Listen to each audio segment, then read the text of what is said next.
Vitamin B12 શરીરમાં શું કામ કરે છે? લોહી રેડ બ્લડ સેલ્સ બનાવવામાં મદદ કરે, નર્વસ સિસ્ટમને મજબૂત રાખે, બ્રેઇન ફંક્શન અને યાદશક્તિ માટે જરૂરી, એનર્જી લેવલ જાળવે, DNA બનાવવામાં મહત્વપૂર્ણ ભૂમિકા.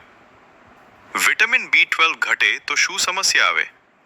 સતત થાક અને નબળાઈ, ચક્કર આવવા, હાથ પગમાં ઝણઝણાટ, ખાલી ચડવી, ડિપ્રેશન જેવી લાગણી, જીભમાં દુખાવો અથવા મોંમાં ઘાવ, હિમોગ્લોબિન ઘટી જવું, એનિમિયા. કોને ખાસ ધ્યાન રાખવું જોઈએ? 40 વર્ષથી ઉપરના લોકો, સંપૂર્ણ શાકાહારી લોકોએ, ગેસ એસિડિટી અથવા પાચનની તકલીફવાળા ડાયાબિટીસ ધરાવતા લોકો, વારંવાર થાક લાગતો હોય તેવા વ્યક્તિઓ શા માટે આજે જ ધ્યાન આપવું? વિટામિન B12ની કમી ધીમે ધીમે શરીરને નુકસાન પહોંચાડે છે. ઘણા લોકો વર્ષો સુધી સિમ્ટમ્સને અવગણે છે. ડોક્ટર પાસે સમયસર ચેક અને યોગ્ય માર્ગદર્શન લેવું જ સમજદારી છે.